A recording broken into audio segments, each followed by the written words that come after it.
Siang teman-teman sekalian. Nah, di sini aku mau jelasin bagian dari eh, pembagian tugas kita kemarin kan. Kemarin kan kita udah bagi tugas-tugas kita dari proses polimerisasi kan kita milih untuk eh, membahas superabsorban polimer. Nah, di sini kan aku dapat bagian mengenai proses dan juga diagram alirnya.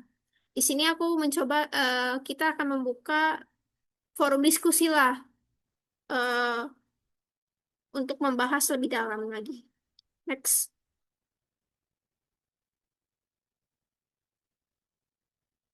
next.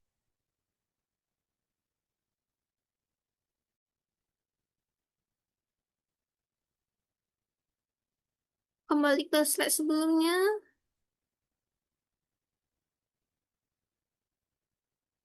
Nah, di sini ada diagram alir dari proses pembuatan SAP. Nah, yang seperti kita ketahui, eh, bahan utama dari pembuatan SAP itu ada ini ya, eh, asam akrilat dan juga caustic soda. Nah, bagian pertama dari proses pembuatan SAP itu yaitu ada persiap monomer preparation. Yang kedua ada polema, poli, polimerisasi. Seperti yang kita ketahui kan kita memilih proses polimerisasi kan. Tentunya kita pada proses pembuatan superabsorban polimer kita adanya proses polimerisasi. Selanjutnya, dari polimerisasi kita SAP akan masuk ke tahap pengeringan.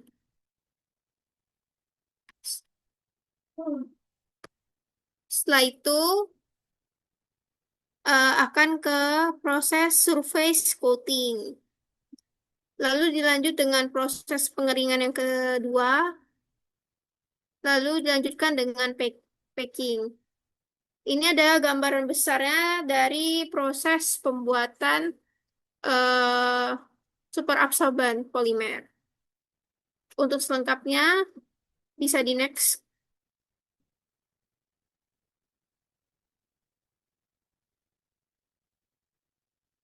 Nah, yang pertama dari proses pembuatan SAP itu sendiri yaitu pertama itu persiapan monomer. Nah, tahapan ini merupakan langkah awal dan sangat penting dalam keseluruhan proses produksi superabsorban polimer karena menentukan sifat kimia dasar dari produk akhir. Eh, Seperti yang kita ketahui, kita kan ada membahas ada 6 poin kan, mulai dari overview, yang kedua sifat kimia dan juga fisikanya, yang ketiga dilanjut dengan tinjauan termo dan juga kinetika, yang keempat kegunaan, yang kelima proses dan diagram alir. Nah, perlu kita ketahui tentunya kan SAP memiliki sifat kimia dan juga fisika dari berbagai bahan-bahan bakunya seperti kayak misalnya asam akrilat kan mempunyai sifat fisika dan kimia masing-masing kan. Bahan baku utama yang digunakan adalah asam akrilat yang merupakan senyawa organik cair tidak berwarna dan memiliki bau menyengat. Senyawa ini kemudian direaksikan sebagian dengan natrium hidroksida atau NaOH, senyawa basa, kuat yang umum digunakan dalam berbagai proses proses industri. Nah, reaksi netralisasi parsial ini bertujuan untuk mengubah sebagian asam akrilat menjadi natrium akrilat, sebuah garam akrilat yang memiliki gugus karboksilat bermuatan negatif. Gugus ini sangat penting karena bersifat hidrofilik dan mampu mengikat molekul air dengan kuat yang merupakan salah satu karakteristik kunci dari SAP. Nah, ini kan ada bagian dari proses pembuatan SAP. Tadi kan udah disebutin kan, bahan baku dari pembuatan SAP itu ada asam akrilat dan juga ada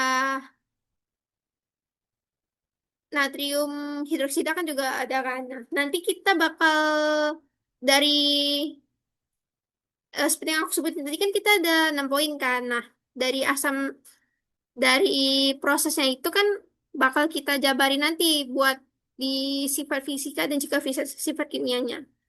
Next.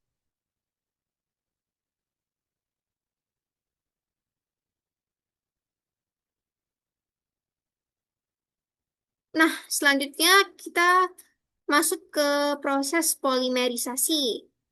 Tahapan ini merupakan inti dari produksi SAP. Kan namanya sendiri kita SAP itu kan merupakan bagian dari polimerisasi. Jadi merupakan intilah dari produksinya. Di mana monomer-monomer baik asam akrilat maupun natrium akrilat bergabung melalui reaksi polimerisasi untuk membentuk rantai panjang polimer. Nah, reaksi ini biasanya dilakukan dalam reaktor batch atau semi kontinu pada suhu sekitar 50 sampai 70 derajat Celcius, tergantung pada inisiator yang digunakan. Next.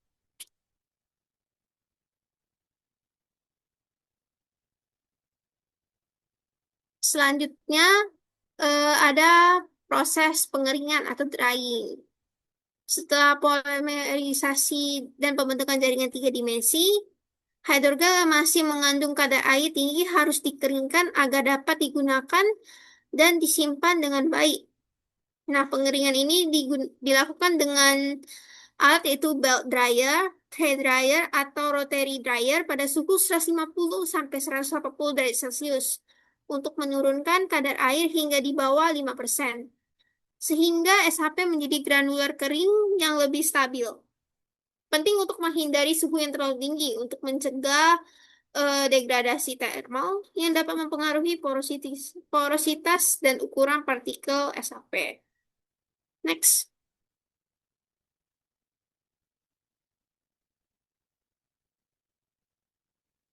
Selanjutnya kita masuk ke proses surface coating atau pelapisan permukaan. Nah, setelah eh, pengeringan, SHP kering mengalami proses pelapisan guna meningkatkan beberapa performa produk akhir. Tujuannya pelapisan ini adalah untuk meningkatkan kecepatan serap awal atau initial absorption rate, kestabilan gel di bawah tekanan atau gel strength, dan mencegah terjadinya blocking atau penggumpalan antar partikel. Pelapis yang digunakan bisa berupa silika untuk meningkatkan aliran partikel, surfaktan untuk mempercepat distribusi air, atau polimer fungsional yang menambah kekuatan mekanis gel. Proses pelapisan dilakukan dalam alat fluidizer bed coater, di mana partikel SHP dikontakkan dengan uang pelapis dalam aliran udara panas. Nah, proses ini memerlukan kontrol suhu, kelembapan, dan kecepatan aliran udara yang cermat agar tidak merusak struktur SHP.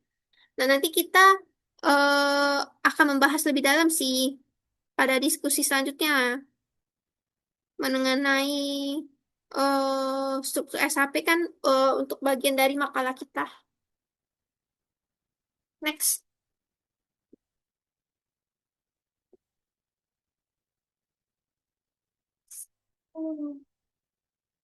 Nah, selanjutnya kita masuk ke dalam pengeringan lanjutan atau pengeringan kedua.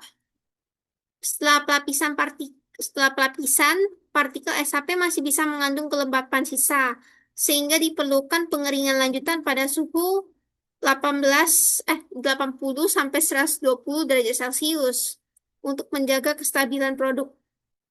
Nah, tahap ini mencegah kerusakan lapisan, yaitu memperpanjang umur simpan dan mengurangi resiko degradasi biologis serta kimiawi.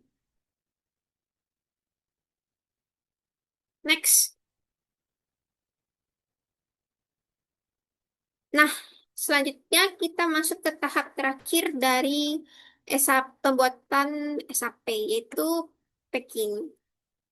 Tahap terakhir dari proses produksi SAP adalah pengemasan. SAP dikemas dalam berbagai bentuk dan ukuran kemasan tergantung pada pengguna akhir. Produk dapat dikemas dalam kantong polietilen karung berlapis, atau wadah curah untuk kebutuhan industri pasar, industri besar. Pengemasan dilakukan dalam kondisi lingkungan terkendali dan tertutup karena sifat hidroskopis SAP yang tinggi. Jika terkepapar udara lembab, SAP akan menyerap air dari atmosfer dan kehilangan fungsinya. Hei, teman-teman, sekian proses dari pembuatan SAP. Apa ada yang ingin ditanyakan?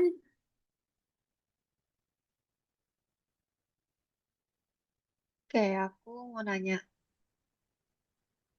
Tadi kan pengeringannya dua kali kan? Yang pertama sama secondary drying. Kira-kira kalau misalnya dalam pembuatannya itu kita nggak nggak melakukan pengeringan dua kali itu kira-kira produknya masih sesuai standar nggak ya? Gitu.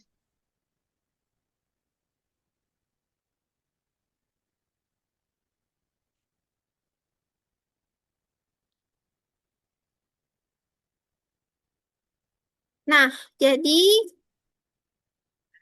dalam proses pembuatan superabsorban polimer kan pengeringan merupakan tahap penting nih untuk menghilangkan air atau pelarut dari gel SAP yang terbentuk. Nah, jumlah eh, jumlah banyaknya pengeringan misalnya kan pada proses pembuatan SAP yang udah aku jelasin tadi kan 2 kali. Sebenarnya bisa dilakukan 2 kali atau lebih dari 1 kali sih. Bisa saja, tergantung pada eh, standar dari standar dari produknya sih.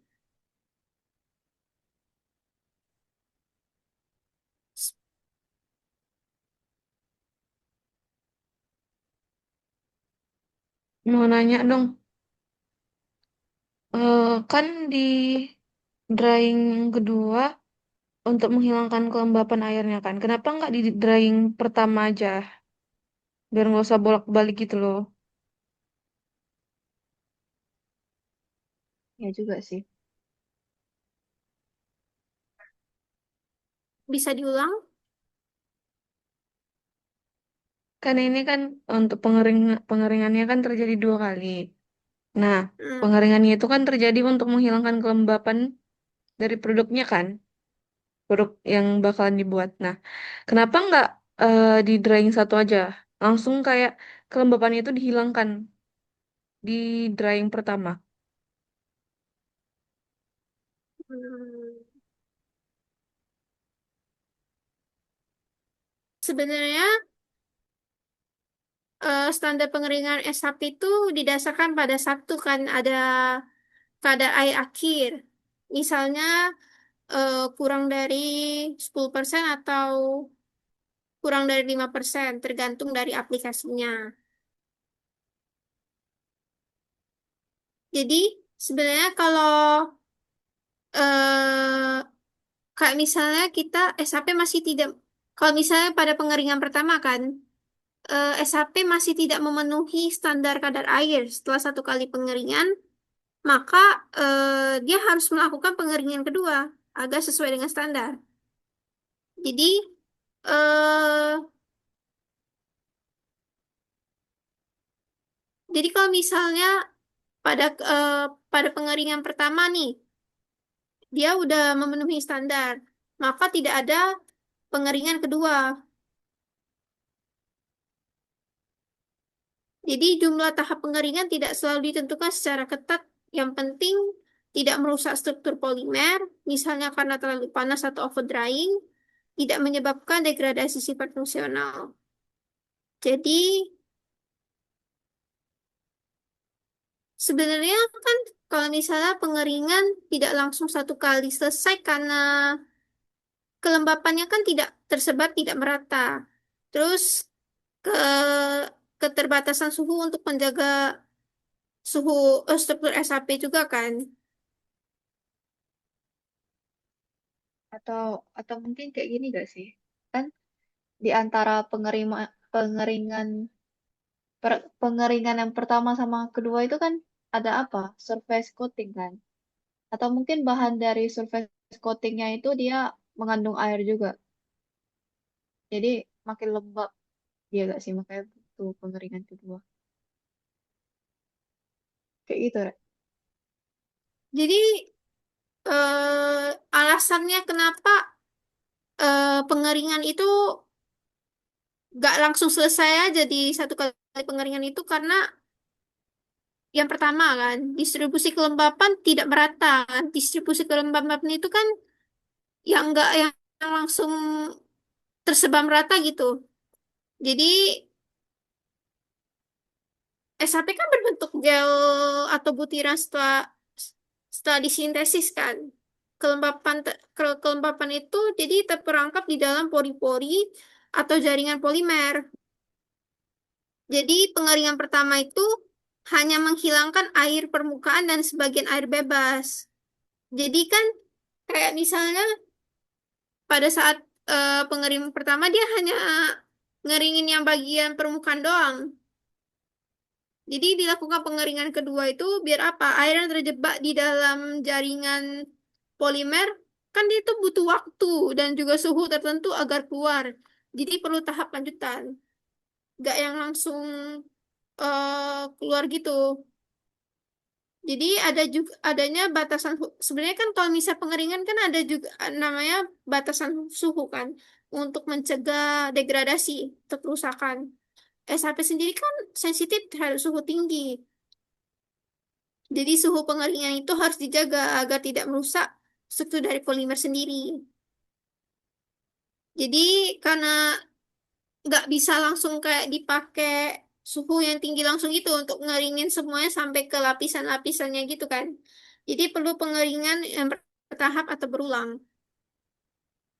Terus juga kalau misalnya pengeringan yang terlalu cepat atau eh, panas gitu menyebabkan keretakan atau pengerasan permukaan. Jadi menghambat air yang di dalam pori-pori tersebut. Jadi bisa menurunkan kualitas SHP.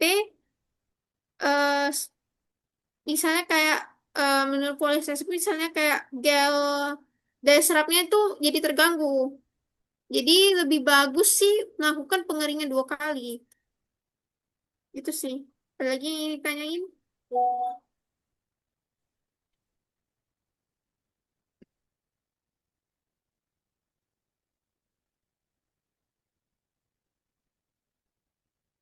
terkait dengan proses pembuatan SHP. eh Biar materi yang udah kita pilih ini bisa kita bahas lebih dalam lagi.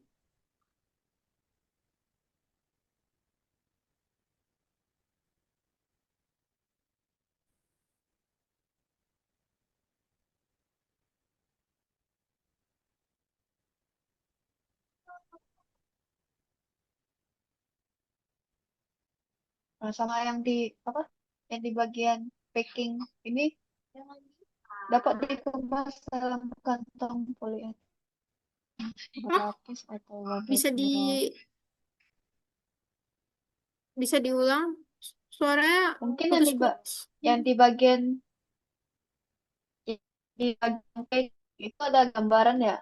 Gambarannya agak kira-kira kayak mana gitu. Ya, Kalau kalau misalnya packing ini kan berarti yang kayak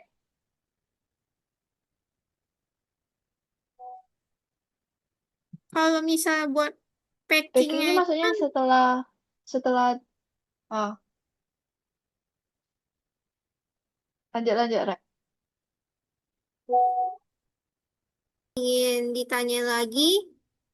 eh aku simpulin ya dari proses pembuatan SAP itu dari proses pertama yaitu monomer preparation, dilanjutin dengan proses polimerisasi, terus dilanjutin dengan pengeringan pertama, dilanjutin dengan surface coating, dan dilanjutkan dengan proses pengeringan yang kedua, dan yang terakhir yaitu packing.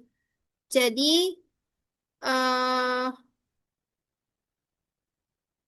Fokus utamanya itu pada pengendalian struktur gel dan kadar air untuk menghasilkan SHP yang efektif dan sesuai standar aplikasi. Sekian dari saya. Terima kasih.